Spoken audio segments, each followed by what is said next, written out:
We're going to get ready for the Women Who Run session. All right, guys, so come on in if taking control of the future of your state is of any interest to you. This is relevant. So, News Story is unashamedly eclectic. We just had a presentation about a local media company, and now we are doing one about women who run for office. The thread that ties all those together is not sitting back and watching. It's about doing things in your community that you want to see, putting your hand up, being brave, taking risks, whether they're personal or financial or whatever it is, because I certainly believe that's what's going to make positive change in the state is bravery in whatever form. We do a lot of work around civic engagement and encouraging people to run for office and vote regardless of their political persuasion, because we think it makes a stronger state. And in doing that work, over the past year, we did some research and we found out a couple of things that concerned us a little bit about democracy in West Virginia. 30%, and this is research that only the Hub has done, 32% of the council seats in the 10 largest cities in West Virginia were won uncontested. So that's someone taking a really critical decision-making role in their city unopposed, right? The world is run by people who show up. And we think that these need to be contested elections. The other one that's more commonly known is that women make up 13% of the state legislature, but they make up 51% of the population. There's similar numbers for people under the age of 32. There's similar numbers for people of color. There's similar numbers for low-income people. And we think that's a problem. And so I was thrilled today. Wendy Scatterday from Wheeling was sort of the origin of this panel conversation today. She said, News Story sounds great. I really want to, let's do something. I said, what about, is women a thing? Women, that's a thing. That's a thing. Yeah, this is a thing. The women in elected office is a thing.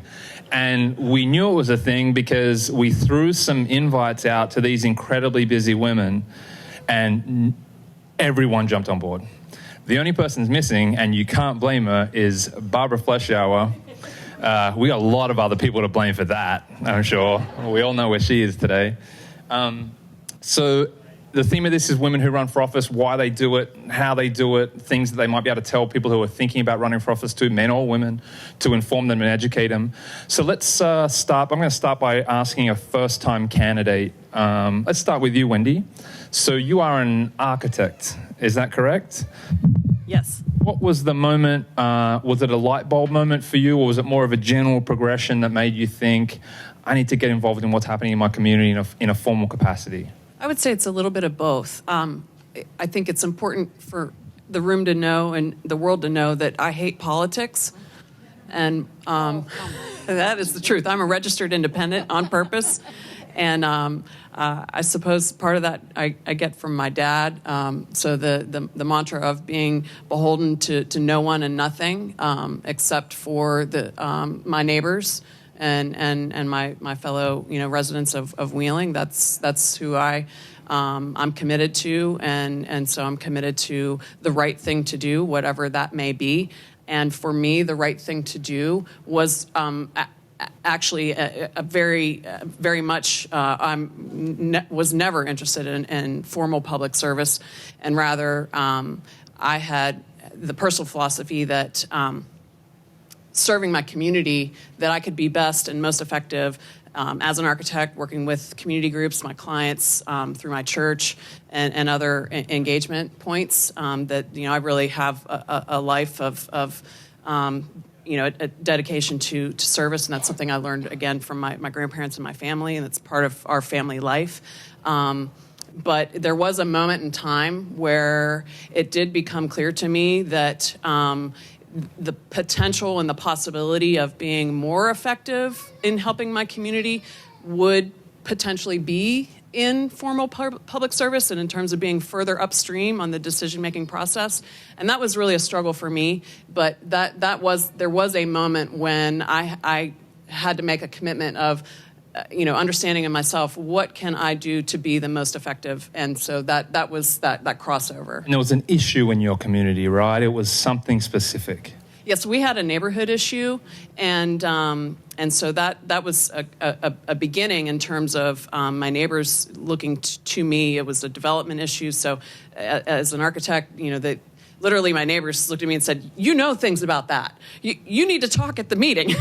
I was like, but I was glad to do that, and I was very grateful that they had faith in me in terms of an expertise and a background to lend to that community discussion.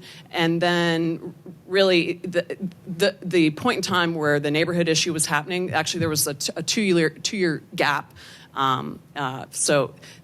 In between that time then was sort of, I suppose, maybe a germination time of what are the ways, how can I be most helpful, and trying to work through the system. And that community, that neighborhood issue was where I did become frustrated with the system. And there was really, on the part of our neighbors, and there were a couple of other issues that were going on in other neighborhoods. And so the whole city had a feeling of not feeling like leadership was listening to the people, literally. Okay. So that was a real motivator. That's a good frame. So before we go deeper into this, so I was frustrated with the system. I wanted to figure out a way to help. Before we go deeper into this, I'm really being remiss. I'm really proud of the dream team we kind of pulled together here. And so if we could, if each of you guys could just introduce yourself really briefly. Many of you will be known to the audience, but Charlene, would you describe your background in politics and what brings you to this table? Okay, thank you. My name is Charlene Marshall, and live here in Montague County. And I just met Wendy for the first time, but I need to talk to her some more because it seem like we have a lot of things in common. I always said I would never run for public office, and then I ended up doing 21 years of something I said I would never do. But I became a candidate for city council here in Morgantown in '91. And there was a group here called Cleanup, and they wanted to clean up City Hall. So Barbara Fleshire, as you saw her photo a few minutes ago, was instrumental in getting me to run.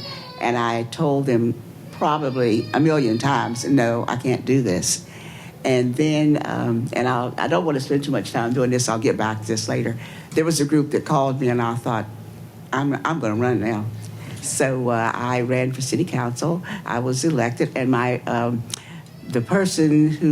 incumbent that I had to defeat was the city mayor at that time, and he had been mayor 5 times. No one had ever been mayor in Morgantown more than 5 times. I beat the 4 people who ran against me. The other thing that was different was they had never seen an African-American serious candidate before. And I had, the 4 opponents were Caucasian. I beat them like 3-1. And then I became the mayor. That's what's called hands down. I became the mayor 7 times. No one had ever been mayor in the history. Thank you. No one had ever been the mayor more than 5 times. So, and then from there, and I decided, well, I think everybody on council wants to be the mayor, so maybe I should do something else. So I threw my hat into the ring for the state legislature. And I had been the top vote getter for a number of years here in Morgantown. But for some reason in 14, it didn't work. And I was defeated then. But I did serve in the legislature for 14 years. So that gave me 21 years of public service. Thank you. Thank you, Charlene. So we have a real mix of people here. Amy, you're in the middle of a process at the moment. Talk us through that. I am. My name is Amy Schuler-Goodwin. And I'm a graduate of used to be called the Pearlie Isaac Reed School of Journalism. Y'all changed it on me. I've been in politics for about 25 years. I've been the spokesperson and communications director for presidential candidates, 2 governors, 2 mayors, a congressman. I think that's it. And married to a gubernatorial candidate. So I've been the person on the other side for a very long time. I started as a journalist, which I loved, which I miss so much being back here. Quite honestly, I got really pissed off last year about a lot of things that are happening with the conversation, and very disappointed in the state of not only the state of West Virginia, but the city of Charleston. And so I decided I was going to run for mayor. Good for you. So I'm running for mayor of Charleston. Good for you. Against another long-time incumbent, I understand. No, actually, he's not running again. Okay. But this would be the first, I'd definitely be the first female. And I think the youngest, which is funny because I'm 46. I know y'all don't think I look 46. And we've heard from Wendy, but Wendy, the architect, first-time city council woman in the city of Wheeling. Wheeling last year flipped its city council. And the original title of this session was How to Flip Your City Council. And rightly so, I think that people in Wheeling thought, that sounds like bragging, we're not political experts, and so we wanted to keep some thread of that. But Wendy was part of a grassroots organic movement in Wheeling that completely flipped its leadership. None of them had run before. The average age of the city council in Wheeling now is 32. Something. It's young. It's incredible. And it was featured in Reuters like last month for being a progressive city in Trump country. Sarah, a different level of elected office from what people might think of. What's the role that you do in up there? I'm also in Wheeling, but I'm on the Ohio County School Board. And sorry. I'm also in Wheeling. I'm on the Ohio County School Board. I'm 1 year into my second term, so school board terms are 4 years. And I'm not originally from West Virginia. I'm from New York. I married a Wheeling guy, and we moved from actually the Bay Area in California to Wheeling about 10 years ago. And I work for a national nonprofit, Teach for America, so I telecommute. So I found myself 5 or 6 years ago feeling a little disconnected to my community. My kids were in school. My husband worked at a local university. I felt like I was not leaving my home office for days at a time, and I just really was feeling a draw to get more involved in my community. And I actually went on a leadership journey. It's a little bit weird. I was in Jackson, Mississippi, and there was a pastor who we were speaking to, my group was speaking to, and he said, your calling is the intersection of your greatest talent and passion and your community's greatest need. And I had found myself sort of searching, I loved my job, but I wanted to be more involved in Wheeling or in the area. So he really inspired me to start thinking about what do I have that I could bring and what's a local need. And at the same time, my son had started kindergarten, and I had a lot of frustration with the way I thought parents were valued in our school system. I didn't feel like a welcomed partner. I felt like I could bake cookies or host parties, and that was really all they wanted from me. So I said, well, screw it, I'm going to run for school board. And so that's what I did. So I didn't really run on an issue 5 years ago. But for my second term, I was ready to step down. I think 4 years is a very long time. 8 years is an extremely long time. So I was actually ready to step down, but my county had a lot of challenges, a lot of drama. There was some crazy things happening in our school board, and our superintendent was fired. There was a lot going on. So the second time I ran more on an issue, I ran because I felt like our community needed some sustained leadership in Ohio County, especially bringing on a new administration. So that's why I'm here for another 3 years. Thank you, Sarah. And Jenny and Rachel, you didn't have to travel far today. Tell us about your fine city. I traveled about 6 blocks at the most to get here today. Could catch my shower and just walk over here. It's very nice. I've been on city council in Morgantown for 10 years. I just re-upped for another 2. We kind of further flipped our city council.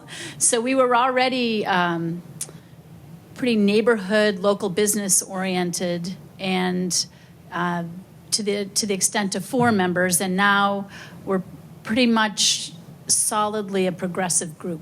So it's going to be really neat starting July 5th to see 5 new people on our council, which is really, really tremendous, including Rachel, who you'll hear from next. What does progressive mean? Describe to me in concrete terms. When you say we are a progressive council, what sort of policies are you talking about?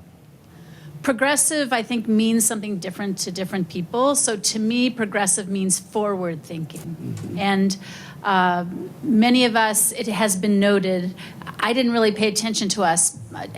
pay attention to this fact, but most of us are, in fact, all of us are not from West Virginia, and we're not from Morgantown. So I've lived here for a quarter of a century, but that does not count, apparently. My children all went to school here. My youngest was born here.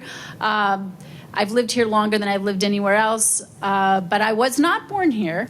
So some of our opponents on council made a point of wearing shirts that delineated that they were born and bred in West Virginia, which is lovely. I'm fine. I'm fine with that. But I think that people recognized hard work. People who were invested in their community wanted to see more and better here, and wanted to see just government moving forward, getting to whatever the next thing is, cultivating our sense of place, making sure that we had active things for people to do, things like that. Excellent. Rachel, is this the first time you had run for office? Well, this is the second time I've run for city council. I ran the first time as a write-in, and I did that because I was sort of interrupted in the middle of my decision to run by the fact that my child got gum in his hair during a city council meeting. And I thought, I probably need to focus on this kid a little bit more. But I ended up... You're a lawyer, right? You're a lawyer, is that correct? I am a part-time lawyer. That kid needed a lot of attention. And so I decided to actually go through the process of getting on the ballot the second time around because I was so dismayed by... Initially, I was encouraged to run because my specific person in my ward was pretty inactive. But the second time around, it was definitely because I felt we were being sabotaged as a city by some of the choices that were being made. So I'm a first-time city council member-elect. Well done. Congratulations. So I'm going to kick it off with one question, and then because I would rather the questions be coming from the people out there. Whoever feels the most impetus to answer this, what's a question or a concern that someone has asked you or raised to you that you've immediately thought, I bet you wouldn't ask that of a guy? Is there something as a candidate? Yes. Go. Not one person asked Booth Goodwin what he was going to do with his family kids. time or the children when he ran for governor last year. It's like every other question people ask me. And it's kind of crazy. I don't get it. I'm married to a very progressive, very cute guy from Jackson County. But it's not atypical. I mean, I hear that and I see that from women all the time. It's a problem. It's kind of like when people say, "Oh, the kids are with Booth. Oh, he's babysitting them." No, he's their dad. He's not babysitting. So there's definitely, surprise. It's called parenting. So. But that's just one thing, and I'll just mention this one other thing because I was thinking about this on the way up. The woman who I absolutely, besides Mayor Marshall, I'll always call her Mayor because she was my mayor here. My grandmother, Thais Blatnick, who was in the House and in the Senate for many, many years. She passed away last year at 94. Madeleine Albright. Does everybody know Madeleine Albright? Right, Secretary of State, very cool. Had a lot of those great pins. Read My Pins. That book. She said this in her book that people talked about her appearance, people talked about her clothes, people talked about her lipstick color, and she was literally leading the charge for the United States of America, and those were some of the things. I'm sure everybody can relate to that, which is just absolutely ridiculous. And she did something that I just think shows such great chutzpah, and hopefully I can be just a smidgen of her. She used to wear these pins, right? And Saddam Hussein kept calling her a snake. You're a snake, you're a snake, you're an ugly snake, you're a serpent, blah, blah, blah. So her next press conference, she went out and wore this serpent pin, which is really beautiful. It's on tour right now. It's like diamond crusted. It's great.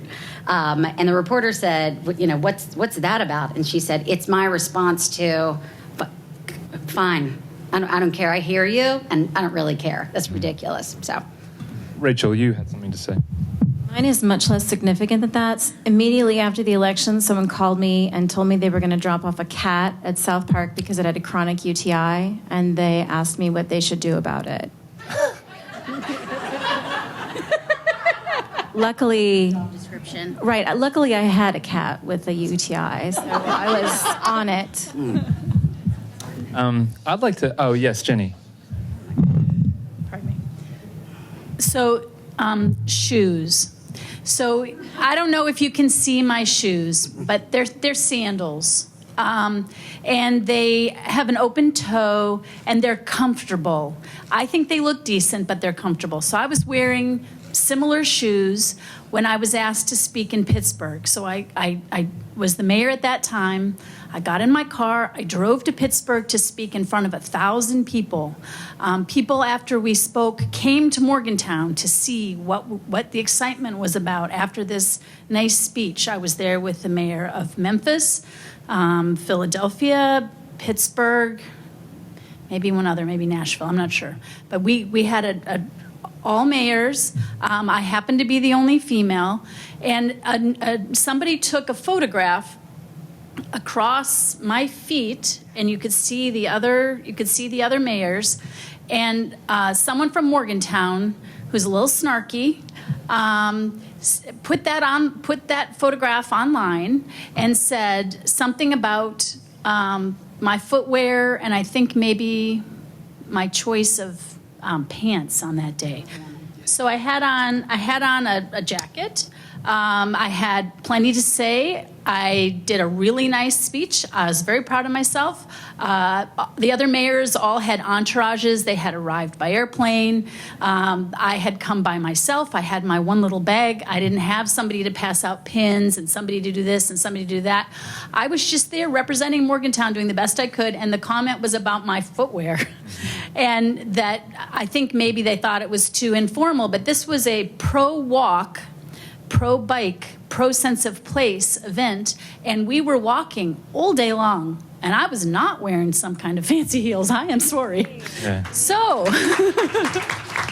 the really cool thing that happened on Facebook is that all these women saw that. I didn't see it myself, and I probably wouldn't have cared too much if I saw it myself. But all these women saw it, and they took photographs of their shoes where they were working, and they were all different kinds of shoes. You know, they were bright, fun shoes. They were tennis shoes. They were something super comfortable and maybe not what somebody would think was appropriate in the workplace. And they said, I'm a scientist, and I'm working at my job, and this is what my feet look like. And they took a photograph, and there's a whole string of them online. And I thought that was pretty cool. That's awesome. It's like policing dumb media, right? Yeah, I didn't have to do a thing. Yeah, excellent. Charlene, I think you perhaps have a unique perspective, given you ran quite some time ago, and also as an African American. Was there explicit opposition to you running as a woman and as an African American woman? First of all, as an African American woman, I had my deciding factor was when 4 Caucasian men called my house to tell me that there were some things in the paper that insinuated that I may possibly become a candidate. And they told me that I should not allow my name to be put on the ballot because a black woman could not win in this town. What year are we talking? 91.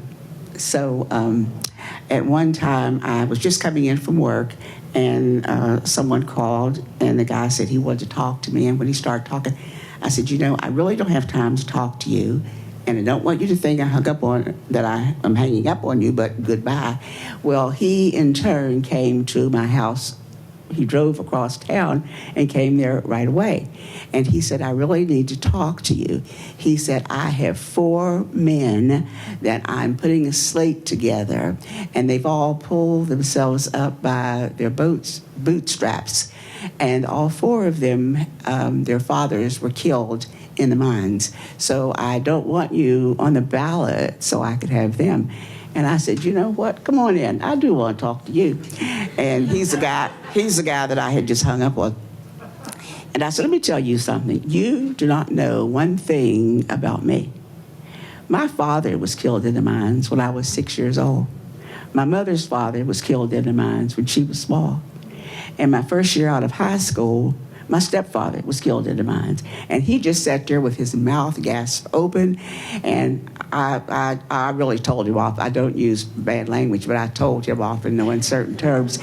And as he left the house, he wanted to know, well, do you mind if I put you on my ballot? And I said, sir, you can do anything with your ballot that you want to, but I have decided that I'm going to run. I guess I never thought that I was stubborn.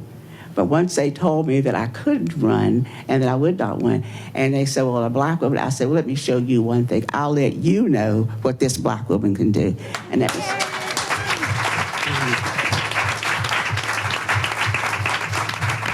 So good, so good.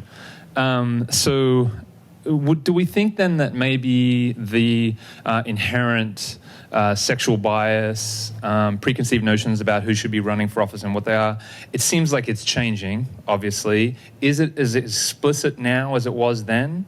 If it's a little bit more subtle, what sort of forms does it take for you guys? We know there are still some pressures as a woman candidate. What do they look like now that may be different to this but are still significant? Can I address that a little bit differently? Maybe because it was a school board and not, which I think people think of education as the realm of the woman, although everyone did ask me, did someone do something to your kid that pissed you off? Is that why you're running? I was like, no, I'm interested in systemic change in my community. But for me, it wasn't so much as a candidate, but I would say once I got on a board, and a board that was 3 men and 2 women, and a female superintendent, I would say I experienced the most sexism I had experienced ever in a professional setting on that board. So it wasn't necessarily as a candidate, but the idea was, you're here, your face kind of looks nice and shiny here, but there's a real box for you to stay in. And that was more my experience than the candidate. It was actually being in office. There was a set of expectations of how I should speak, not speak, operate as a woman that was really surprising to me. So that's my experience. And I would just add, I think things are changing. So as an encouragement to anyone, I think what you're hearing is a reflection of other things that you hear about women in the workplace across all sectors and all regions. So this is just a reflection of we all have more work to do. I'm an architect, so that is a woefully out of balance profession in terms of demographics of background and also gender. Going into architecture school, the student population is actually a 50-50, or even actually a greater number of female students coming in. But when I was in school in the 90s, so at that point, probably the ratio was maybe 20%, 25% female. And so in the time that has gone on, which is really wonderful, women have seen architecture, and there's a lot of discussion about STEM and STEAM, and so those are all really encouraging things. And so I think there is at least an effort and an empowerment and a feeling, at least, of there's more to come. And I think as we are stepping forward in our communities, again, the same phenomenon with other demographics. When you see someone in leadership who looks like you, then that starts to open those doors to say, oh, wait, that actually is a possibility. And what I have experienced is a little bit different, mostly because of my career of I'm always the only woman in the room, work, all the way. 20 plus years of that. But for me, I'm the woman in the room that's in charge because I'm the architect. I'm running the job. I've got a bunch of contractors, and I'm serving the client. And so the dynamic there is a little bit different than what potentially is happening in other situations. So that's actually helped me in a lot of ways, because my expectations of what is going to happen are different. I'm walking into the room and I'm saying these things because I want to impart that to all of you, which is own it. totally own it. You are important, and this is one of the things that when I went door to door, I made a commitment. My district is small, so I had the advantage of making the commitment that I was going to literally go to every single house in Ward 4. So that was somewhere between 1,600 and 1,700 doors. And so, my commitment, which I think is shared by everyone here, is I may look younger. I obviously can't hide my gender. I was running against an incumbent on a one-on-one. And the only things that I can take credit for are that I raised my hand and I stepped forward and I said yes. And I had no idea what the outcome of that was going to be, but I was determined, and this is what I want to say to you, is anything that you decide, like, hey, I'm in, I'm up. My other part of that, which I think is shared here, is no one is going to outwork me.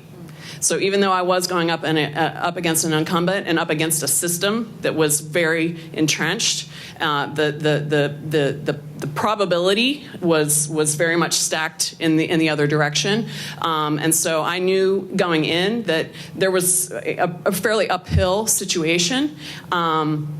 And so my commitment to just work, and so pounding the pavement, and what ended up happening that I didn't anticipate at all. I mean, I didn't have a strategy session like, okay, what do I need to do to get elected?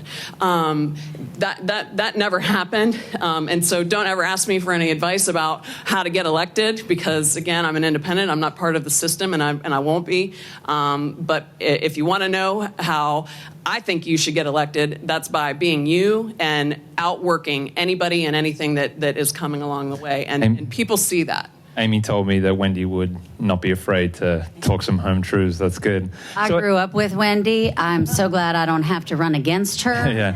So, I'll make one mention. If we want to keep this really real, and if we want to be completely honest, and especially to the women in the room who are thinking about running, there are only 2 calls that I got when I announced that I was running that were pushed back a little bit, gave me a little bit of pushback. And I told you that I was going to say this and this, and it may get me in a lot of trouble. But I'm going to say it because it's the truth. Thousands of people sent me well wishes and texts and emails and donations. But there were 2 women who called me to say these things. And these were folks that were in the party, in the executive level of the party. Are you sure it's your time? You know that so-and-so is going to run. It's going to take a lot of money, Amy. You know how politics is. So I do want to make it clear that I think now is the time to recognize that still happens to women, by women, and that is really the greatest disservice that we're doing to folks that were thinking about running. Somebody said to me at the coffee counter, I'm thinking about running. My response to, she knows it's going to be hard. She knows she's got to raise money. She knows she's got to outwork and outbeat. But that shouldn't be our initial response to somebody who is saying, I want to do more and I want to give more. The proper response is, you go, girl. That's right. And follow through on it. I'm going to call that person out. Who was that that's thinking of running? Is that you? What's your name and where are you running and where are you from? My name's Kelly Jo. I live in Fayetteville. And I think sometimes about running for public office. I don't know what else you want me to say about that. Do it. Yeah. My name is Stacy Fugit, and I'm from Hazard, Kentucky, and I hope to one day run for state senator. Can I ask a question?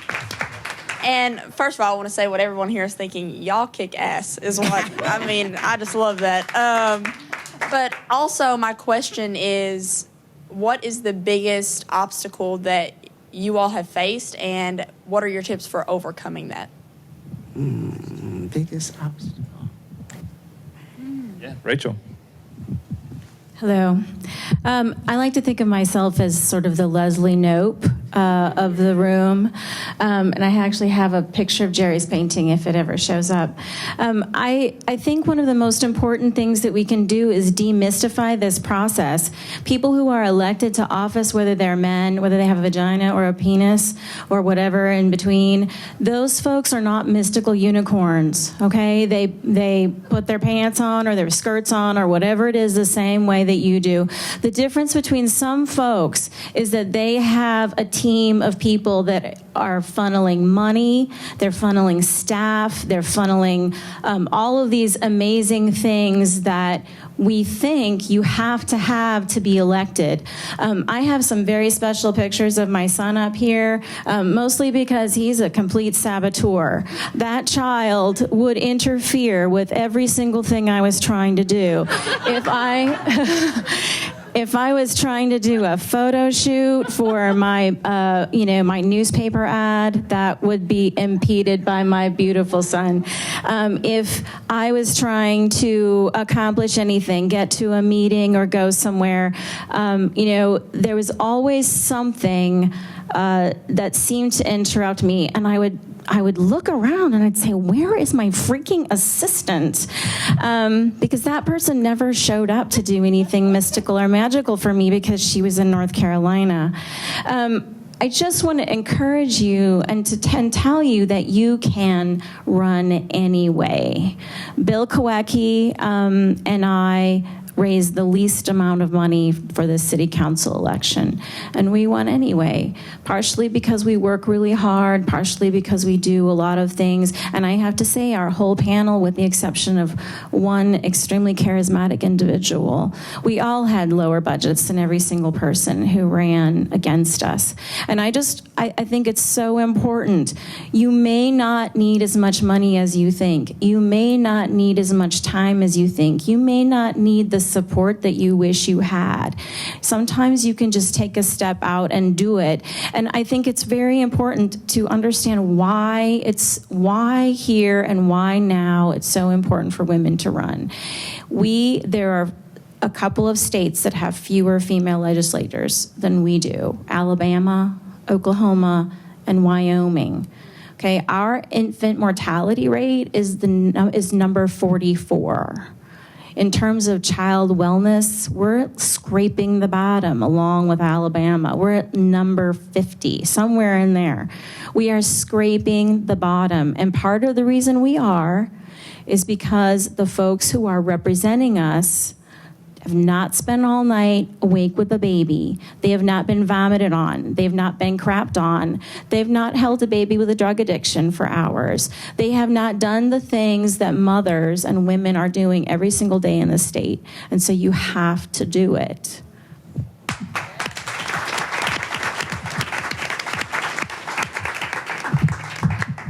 Is there a way to pull up just a couple of whatever I put on there? Yeah.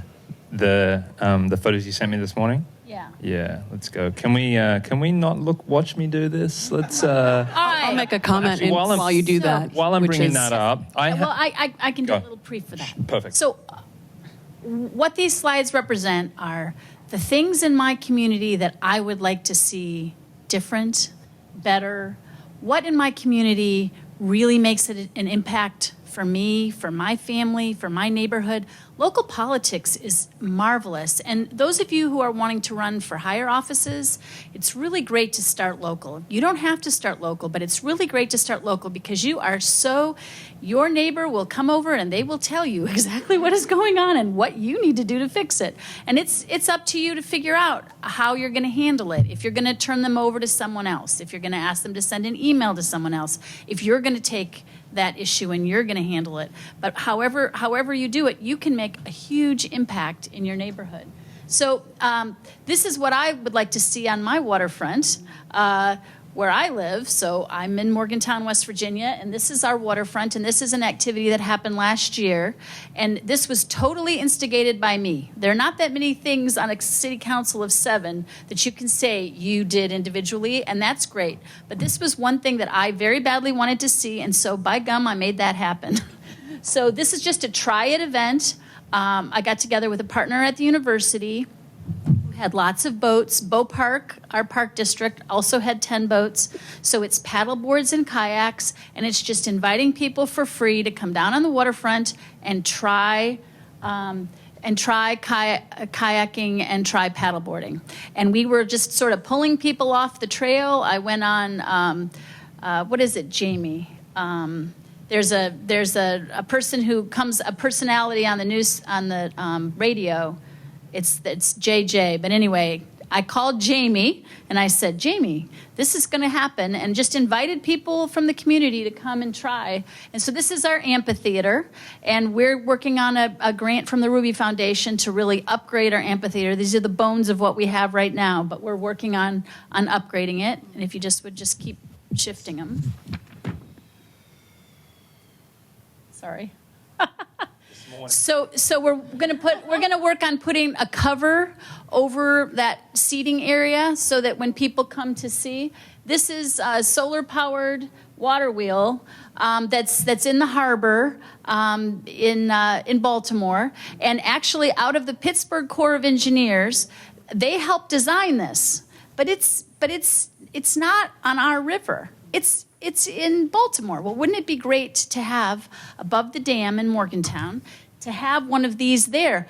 The fellow that designed it is right in Pittsburgh, and he could do that. And he at one point told me that if we could figure out how to get the trash off the shore, that he would potentially, I hope, nudge the trash to the shore, and then we would be responsible for picking it up. And so in our trash contract, I hope, this year, the request for proposals included that our solid waste hauler would remove the trash from the shore. So then we went back to the Corps of Engineers and said, all right, we can handle it from the shore. Can you get it to the shore? So whatever you envision in your community, what's really bothering you, you can make an impact. It takes years. You have to be persistent, but you can make an impact. And it doesn't mean that you win on every issue, but you can win on a fair number of issues if you really put in the time. Awesome. Thanks, Jenny. Charlene. I had one other, just to say, there are going to be people who are going to tell you how hard this is. Ignore them. And you may even say that to yourself. Ignore that too. Ignore it. There is so much noise. Get rid of the noise. You know who you are. And if you don't know who you are, do not run for public office. Right. Figure that out first. Okay, this is not a this is a learn as you go, absolutely. But you need to know who you are, because as the things come at you, you need to be able to be decisive and have a clear direction and understand this is what I do and this is what I do not do. And those challenges will come. But the first one will be, this is who I am. I'm going to run for public office, and someone's going to tell you, no, don't do that, and ignore them every time. Charlene? Thank you. I agree with Wendy. When they tell you can't do it, you have to ignore them. But when we speak of funds, it reminds me of the fact that when I first became a candidate for city council, as far as finance money, I had not one penny. But I decided that I was going to do it, and the people from cleanup said they would help me. So I put together a committee. But the students here on campus at West Virginia University ran my first campaign. They ran it, the student body government. And another thing that Jenny just reminded me of, and overcoming obstacles, the riverfront with the amphitheater, that was put into place during the time that I was the mayor, and Governor Caperton came to Morgantown, and we took him down on the waterfront. It was just a dump at that time, and from there, with a grant and so forth, it started going forward, and always participating with the Ruby Foundation. They gave us money for that, but as we started to build the walkway down there, and it's used all the time. One of the things as an obstacle you had to overcome when we were going to do some rezoning, I always knew that possibly we would have some repercussions from some of the wealthier people in Morgantown. Well, they sent me a message that if we did some of that, and if we did some rezoning, they were going to take us to court. They were going to sue us. And I told the messenger to tell them to bring it on because we were going to do it. And we did, and it's most successful right now. And I'm happy to know that council is going to continue to expand on that. But you have to stay your course and you have to have thick skin. My daughter tells me even today, she says, Mom, some of the things that you say now, you never would have said. I said, because I had to learn to speak up for myself.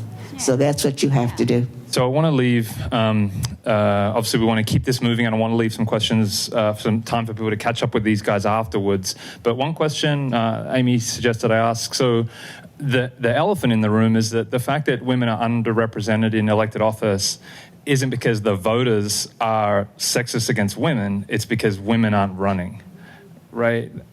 Why is that? Obviously, we're talking about self-perception, or there are deep cultural issues at play. What panics me more than anything is that American University just put out this great study, if you haven't read it, on the Trump effect. I mean, we're all getting so, exercised about you're not representing me, but even of the 2,000 potential female candidates that we were thinking about running, most of them said, yeah, I mean, I'm really angry. I really want to get involved, but I'm not going to run for office. That's just not my thing. That's what panics me, is that, and why? Why is that? Yeah, so just to finish it off, is there anyone out there that is thinking about running or that thought about running once and didn't? And as a woman, what were the things that prevented you from taking that next step? Anyone? Nobody. Yes. Hello, everyone. My name is Katie. I'm a PhD student over in sociology. So I actually, right after Trump won, I had a friend. I moved from North Carolina this year to West Virginia to go to WVU. And she had said that she was wanting to run for office in North Carolina. She said, you should run for office wherever you are, and you should continue doing it, and try to fight for it and try to get that position, because you have a lot of great ideas and all that stuff. But I guess I looked around and it seemed difficult. It seemed really hard, and I don't have any background in politics whatsoever. I know what I know about candidates from the research that I've done, but I don't even know where to start the process of doing any of that. So I think that's ultimately what stopped me from looking to move forward in politics.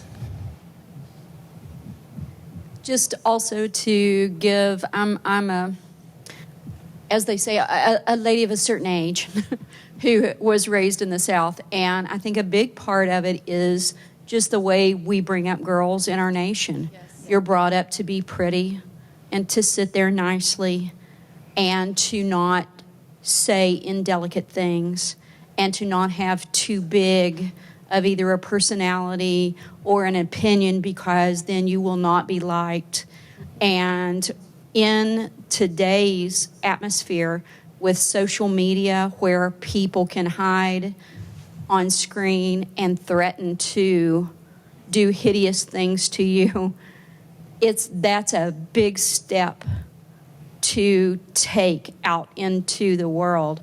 And so you ladies who have done it, I so commend you, because it's a scary thing. And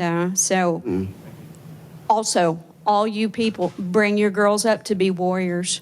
Let them learn how to, and learn how to say their opinions and stand up for themselves and be able to fight for who they want to be. Yeah, I just wanted to say really quickly, I'm from Morgantown, but I live now in Detroit. And one of the things that has happened after this election is, I actually don't know when they started actually, but this group Emerge Michigan trains women to run for office. And I'm on their website right now. There are 17 states that have Emerges. West Virginia is not one of them. So if anybody wants to work on that, do that. And I'll just add, Our Children, Our Future, which is an organization active in Wheeling, does a lot of candidate training. I've spoken at a couple of their events, and they did do something focused just on women candidates recently. So if you're in West Virginia, you're looking for support, you want to know how to do it, start with OurChildrenOurFuture.org and just see what they're doing locally. One last thing, Rachel, and then we'll break. I just want to mention that probably the very best thing that you can do is to, if you're interested in running for office but you're uncertain about what to do, is to look at the opportunities that your city might have available to serve on boards and commissions, and that can really give you an opportunity to begin participating in your local municipality and in those processes. I find it tremendously heartening. And the second thing is to find a mentor. I cannot tell you what an honor it is to sit here today with three people. Well, okay, so Barbara's not here, but Charlene is here and Jenny is here, and I have known them and kind of operated in their orbit for a really long time. And so it was helpful when I was considering whether or not there was going to be some repercussions if I stepped out of line. I could look at Jenny and say, oh gosh, she was sued, and look at her, she's so tough. Having those mentors, having those people, and I would like to note too that the men who ran with us have been incredibly supportive, and most of them are here today. And I cannot emphasize enough how important it is that we support each other. So thank you. Awesome. So again, man, news stories, it's like a tease. This could be a 5-hour conversation. This is my first standing ovation moment at News Stories. Is great. So yes, OCOF.org is the Our Children, Our Future website. They run the West Virginia Candidate Training Academy. They're happening now. They happen in 7 or 8 cities across the state, and 2 of them are run by women for women. So check out the website whenever you can. Please try and talk to these women. This is a level of experience and savvy that you won't find many other places. Thank you very much. Thank you very much.